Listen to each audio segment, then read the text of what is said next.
ভাবুন আপনি একটা ঘন জঙ্গলের মধ্যে হাঁটছেন, চারপাশে শুধু গাছপালা, অন্ধকার আর অদ্ভুত নীরবতা। হঠাৎ আপনার সামনে দেখা দিল এক বিশাল পিরামিড। শত শত ফুট উঁচু সেই স্থাপনা হাজার বছর ধরে দাঁড়িয়ে আছে, অথচ তার আশেপাশে নেই কোনো মানুষ, নেই কোনো শহর, নেই কোনো সভ্যতার চিহ্ন। যেন এক মুহূর্তে সবাই উধাও হয়ে গেছে। কিন্তু এটাই সবচেয়ে ভয়ঙ্কর বিষয় নয়।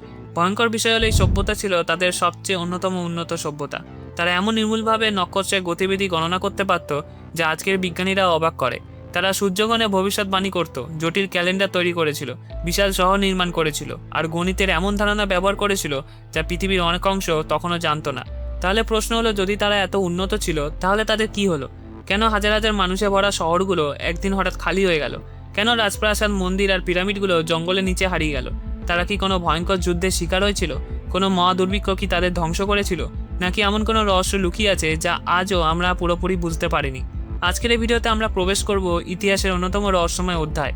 আমরা জানবো কারা ছিল মায়ারা, কিভাবে তারা গড়ে তুলেছিল এক বিস্ময়কর সাম্রাজ্য, আর কেন হঠাৎ করেই তাদের মহান সভ্যতা পতনের অন্ধকারে তলিয়ে গেল। মায়া সভ্যতা ছিল প্রাচীন বিশ্বের অন্যতম উন্নত ও রহস্যময় সভ্যতা। তারা মধ্য আমেরিকার বিশাল অঞ্চল জুড়ে বসবাস করত। আজকের মেক্সিকোর ইউকাটান উপদ্বীপ, গুয়াতেমালা, বেলিজ, হন্ডুরাস এবং এল সালভাদর অঞ্চলে তাদের বসতি ছিল। মেক্সিকো, গুয়াতেমালা, বেলিজ, হন্ডুরাস এবং এল সালভাদর জুড়ে তাদের সংস্কৃতি বিস্তৃত ছিল। মায়া সভ্যতার সূচনা আনুমানিক খ্রিস্টপূর্ব 2000 সালের দিকে, অর্থাৎ এই সভ্যতা টানা 2000 বছরের বেশি সময় ধরে টিকে ছিল। তাদের ইতিহাসকে সাধারণত তিনটি প্রধান যুগে ভাগ করা হয়। প্রি ক্লাসিক, যেটা 2000 খ্রিস্টপূর্ব থেকে 250 খ্রিস্টাব্দ, ক্লাসিক 250 খ্রিস্টাব্দ থেকে 900 খ্রিস্টাব্দ এবং পোস্ট ক্লাসিক 900 থেকে 1500 খ্রিস্টাব্দ। মায়া সভ্যতার স্বর্ণযুগ ছিল 250 থেকে 900 খ্রিস্টাব্দের মধ্যে, যাকে ক্লাসিক পিরিয়ড বলা হয়।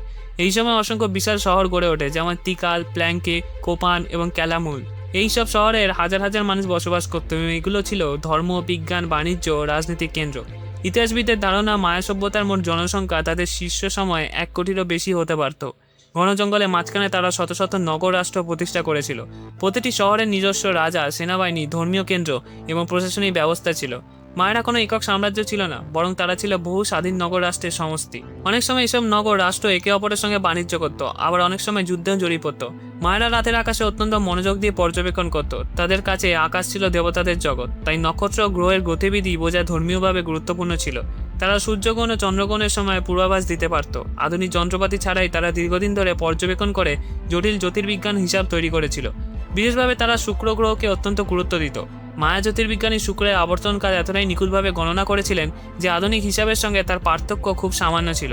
তাদের বিখ্যাত জ্যোতির্বিজ্ঞানী গ্রন্থ দেশান কোডেক্সে সূর্য, চন্দ্র ও শুক্র গ্রহের গতিবিধি সম্পর্কে বিস্তারিত তথ্য লিপিবদ্ধ ছিল। মায়ারা বিশ্বের সবচেয়ে জটিল ও নির্ভুল ক্যালেন্ডারগুলোর একটা তৈরি করেছিল। তারা একাধিক ক্যালেন্ডার ব্যবহার করত। এর মধ্যে টোজক্লিন ছিল 260 দিনের ধর্মীয় ক্যালেন্ডার এবং হাব ছিল 365 দিনের সৌর ক্যালেন্ডার। এছাড়া তারা লং কাউন্ট ক্যালেন্ডার তৈরি করেছিল, যার মাধ্যমে হাজার হাজার বছরের সময়কাল নির্ভুলভাবে গণনা করা সম্ভব ছিল। 2012 সালে পৃথিবী ধ্বংস হয়ে যাবে এমন যে গুজব বিশ্বজুড়ে ছড়িয়েছিল, সেটা সেই লং কাউন্ট ক্যালেন্ডারের একটা চক্র শেষ হওয়ার ভুল ব্যাখ্যা থেকে সৃষ্টি হয়েছিল। মায়েরা আমেরিকা মহাদেশের অল্প কয়েকটা সভ্যতার মধ্যে একটা, যারা পূর্ণাঙ্গ লিখন পদ্ধতি তৈরি করেছিল। তাদের লেখাকে মায়া হাইরোগ্লিফ বলা হয়। এতে শত শত প্রতীক ছিল, যা শব্দ, ধারণা এবং ধ্বনি প্রকাশ করতে ব্যবহৃত হতো। তারা গাছের ছাল দিয়ে তৈরি বিশেষ কাগজে বই লিখত, যেগুলোকে কোডেক্স বলা হয়। এসব লেখার মাধ্যমে আজ আমরা তাদের রাজাদের ইতিহাস, যুদ্ধ, ধর্মীয় আচার, জ্যোতির্বিজ্ঞান এবং দৈনন্দিন জীবনে অসংখ্য তথ্য জানতে পারি। দুর্ভাগ্যবশত স্প্যানিশ বিজয়ের সময় অধিকাংশ মায়া গ্রন্থ ধ্বংস করে ফেলা হয়েছিল, ফলে তাদের জ্ঞানের বিশাল অংশ চিরতরে হারিয়ে গেছে। মায়া সভ্যতাকে আমরা সাধারণত বিশাল পিরামিড, জ্যোতির্বিজ্ঞান এবং উন্নত ক্যালেন্ডারের মধ্যে মনে রাখি, কিন্তু এই সভ্যতার আরেকটা ভয়ঙ্কর দিকও ছিল। মায়া বিশ্বের বিভিন্ন শহর, রাষ্ট্র একে অপরের সঙ্গে প্রায় যুদ্ধে জড়িয়ে পড়ত। তিকাল, কালাকমুল, কোপান এবং অন্যান্য শক্তিশালী নগরীগুলো নিজেদের ক্ষমতা বাড়ানোর জন্য বছরের পর বছর রক্তক্ষয়ী সংঘর্ষ চালিয়েছিল। যুদ্ধে পরাজিত শত্রুদের অনেক সময় বন্দী করা হতো এবং পরে দেবতাদের উদ্দেশ্যে বলি দেওয়া হতো। মায়েরা বিশ্বাস করত যে দেবতাদের সন্তুষ্ট রাখতে মানুষের রক্ত অত্যন্ত গুরুত্বপূর্ণ। রাজা এবং পুরোহিতরা ধর্মীয় অনুষ্ঠানে নিজেদের শরীর থেকেও রক্ত দিতেন, তবে বড় উৎসবগুলিতে বন্দীদের হৃদয়ে বের করে বলি দেওয়ার ঘটনা ঘটত। মায়ের রাজারা নিজেদেরকে সাধারণ মানুষ নয়, বরং দেবতাদের প্রতিনিধি বলে দাবি করতেন। তাদের আদেশ অমান্য করা মানে দেবতাদের বিরুদ্ধাচরণ করা। ফলে রাজারা সমাজের উপরে প্রায় সম্পূর্ণ নিয়ন্ত্রণ বজায় রাখতে সক্ষম হয়েছিলেন। খ্রিস্টীয় 8ম ও 9ম শতাব্দীতে হঠাৎ করেই মায়া বিশ্বের বহু মহান শহর পরিত্যক্ত হতে শুরু করে। হাজার হাজার মানুষ শহর ছেড়ে চলে যায়, বিশাল মন্দিরগুলো নীরব হয়ে পড়ে। কিন্তু কেন? প্রথম থিওরি হলো মহাখরা।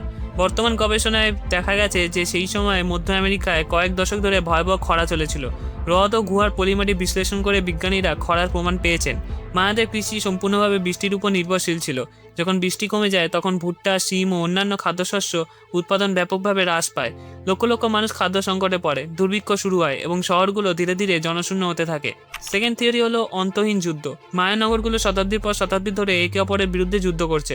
যুদ্ধের জন্য বিপুল পরিমাণ সম্পদ, সৈন্য এবং খাদ্যের প্রয়োজন হতো। দীর্ঘদিনের সংঘর্ষ অর্থনীতি দুর্বল করে দেয়, অনেক শহর ধ্বংস হয়, বাণিজ্য বন্ধ হয়ে যায় এবং রাজনৈতিক অস্থিরতা বাড়তে থাকে, ফলে সভ্যতার ভিত নড়বড়ে হয়ে যায়। থার্ড থিওরি হলো অতিরিক্ত জনসংখ্যা। মায়া শহরগুলোর জনসংখ্যা দ্রুত বৃদ্ধি পাচ্ছিল। কিছু শহরে কয়েক লক্ষ মানুষ বসবাস করত, কিন্তু কৃষি জমি সীমিত ছিল। এত মানুষের জন্য যথেষ্ট খাদ্য উৎপাদন করা কঠিন হয়ে পড়ে। খাদ্য এবং জলের চাহিদা বাড়ার সঙ্গে সঙ্গে সমাজের চাপও বাড়তে থাকে। সামান্য প্রাকৃতিক দুর্যোগও তখন বড় সংকটে পরিণত হয়। ফোর্থ থিওরি হলো বন উজাড়। বাড়ি ও কৃষি জমি তৈরির জন্য বিপুল পরিমাণ গাছ কেটেছিল। গবেষকরা মনে করেন ব্যাপক বন উজাড়ের ফলে পরিবেশের ভারসাম্য নষ্ট হয়েছিল। গাছ কমে যায়, বৃষ্টিপাত কমে যায়, ফলে খরার প্রভাব আরও ভয়াবহ হয়ে ওঠে। ফিফথ থিওরি হলো একাধিক কারণের সম্মেলন। বর্তমান অধিকাংশ প্রত্নতাত্ত্বিকরা মনে করেন মায়া সভ্যতা কোনো একক কারণে ধ্বংস হয়নি। খরা, যুদ্ধ, অতিরিক্ত জনসংখ্যা, রাজনৈতিক সংকট এবং পরিবেশগত ক্ষতি সবকিছু একসঙ্গে আঘাত করেছিল। একের পর এক সংকট সামলাতে না পেরে বহু শহর শেষ পর্যন্ত পরিত্যক্ত হয়ে যায়। বিশ্বের অন্যতম জনপ্রিয় মায়া রহস্য হল ক্রিস্টাল স্কাল বা স্ফটিকের খুলি। কথিত আছে প্রাচীন মায়েরা নিখুঁত স্বচ্ছ স্ফটিক দিয়ে মানুষের খুলির আকৃতি কিছু রহস্যময় বস্তু তৈরি করেছিল। কিংবদন্তি অনুসারে এই খুলিগুলোর মধ্যে অতিপ্রাকৃত শক্তি ছিল। কেউ কেউ বিশ্বাস করেন এগুলো ভবিষ্যৎ দেখতে পারে, রোগ সারাতে পারে কিংবা মহাজাগতিক জ্ঞান ধারণ করে। বিশ্ব থেকে আবিষ্কৃত কিছু ক্রিস্টাল স্কাল নিয়ে ব্যাপক আলোচনা শুরু হয়। তবে আধুনিক গবেষণায় দেখা গেছে অধিকাংশ স্কাল আধুনিক যন্ত্রপাতি ব্যবহার করে তৈরি করা হয়েছে এবং সম্ভবত ঊনবিংশ বা বিংশ শতাব্দীতে নির্মিত। তবু এই রহস্য আজও জনপ্রিয়। অনেক মানুষ এখনও বিশ্বাস করেন যে পৃথিবীর কোথাও আসল মায়া ক্রিস্টাল স্কাল লুকিয়ে আছে। 2012 সালের আগে পৃথিবী জুড়ে একটা ভয় ছড়িয়ে পড়েছিল। অনেকেই বিশ্বাস করতেন যে মায়ারা পৃথিবীর শেষের ভবিষ্যৎবাণী করে গিয়েছিল। এর কারণ ছিল মায়াদের বিখ্যাত লং কাউন্ট ক্যালেন্ডার। 2012 সালের 21শে ডিসেম্বর ক্যালেন্ডারে একটা বড় চক্র শেষ হচ্ছিল।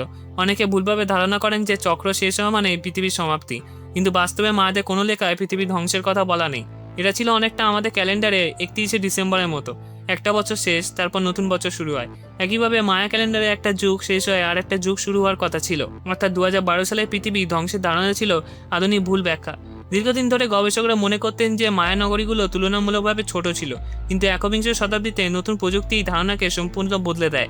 লিডার অর্থাৎ লাইট ডিটেকশন অ্যান্ড রেঞ্জিং নামের অত্যাধুনিক লেজার প্রযুক্তি ব্যবহার করে গবেষকরা জঙ্গলের উপরে বিমান উড়িয়ে লক্ষ লক্ষ লেজার রশ্মি নিক্ষেপ করেন।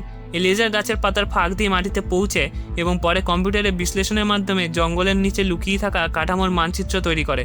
ফলাফল ছিল অবিশ্বাস্য। মায়া সভ্যতার শহরগুলো ধ্বংস হয়ে গেলেও মায়া জনগণ কখনো সম্পূর্ণভাবে বিলুপ্ত হয়নি। আজও মেক্সিকো, গুয়াতেমালা, বেলিজ, হন্ডুরাস এবং এল সালভাডোরে লক্ষ লক্ষ মায়া বংশধর বসবাস করেন। তারা এখনও তাদের ভাষা, সংস্কৃতি, ঐতিহ্য এবং অনেক প্রাচীন রীতিনীতি ধরে রেখেছেন। তবুও জঙ্গলে গভীরে লুকিয়ে আছে টিকাল, প্যালেনকে, চিচেন ইৎজা এবং কালাকমুলের ধ্বংসাবশেষ আজও অসংখ্য প্রশ্নের জন্ম দেয়। কীভাবে তারা এত বিশাল শহর গড়েছিল? কীভাবে তারা আধুনিক প্রযুক্তি ছাড়াই মহাকাশের গতিবিধি এত নিখুঁতভাবে গণনা করেছিল?